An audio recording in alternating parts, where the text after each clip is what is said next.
حضور سارے جہان کے لیے رحمت بن کے آئے ہیں، لیکن شاید آپ کو نہ بتایا ہو کسی نے کہ حضور ناراض بھی بڑا ہوتے ہیں۔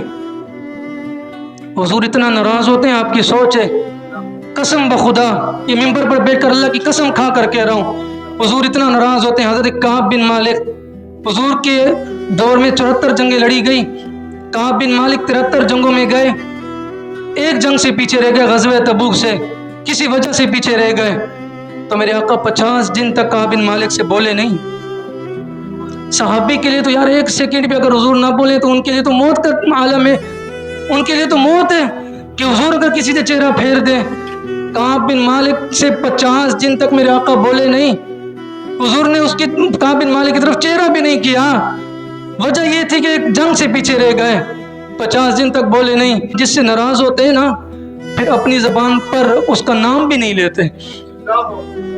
فرمایا میرا آقا اتنا ناراض ہوتے ہیں، تم نے کیا سمجھا ہوا ہے کہ کچھ جو تمہارے دل میں آئے بک بک کرو، جو دل میں آئے گستاخیاں کرو، جو دل میں آئے حضور کے خاکے بناؤ، لانا تو تم پر، تم قبر میں حضور کو کیا منہ دکھاؤ گے؟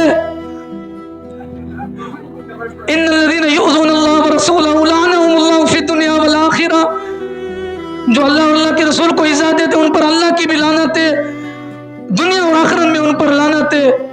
تم قبر میں کس منہ سے جاؤ گے حضور کے آگے؟ جو جنوز کا مالک ہے میں تیرے پر لعنت بھیجتا ہوں، ان پر ہمیشہ کے لیے پابندی لگنی چاہیے۔ سارے بولے ہمیشہ کے لیے، جس کا ایمان ہے وہ بولے یار باقیوں سے میری گفتگو ہی نہیں ہے، کوئی ضرورت نہیں ہے کسی کی۔ جو حضور کی عزت کی بات کرے گا وہ ہمارے، اس کی جوتیاں بھی ہمارے سر پر۔ جو حضور کی عزت کی بات نہیں کرتا ہم نہیں جانتے اس کے وہ کون ہے، کوئی چودھری ہے، کوئی کتنا بڑا ہے، وہ اپنے گھر ہوگا۔ ہم نے جس کو بھی مانا رسول اللہ کی وجہ سے مانا ہے، ہم نے داتا صاحب کو مانا، خواجہ صاحب کو مانا، جس کو بھی مانا کل تک قیامت تک مانیں گے، حضور کی وجہ سے مانیں گے۔ اور جو یہ چاہتا ہے کہ جن اس پر مکمل پابندی لگنی چاہیے وہ ہاتھ کھڑا کر کے اپنا بتائے، جن اس پر مکمل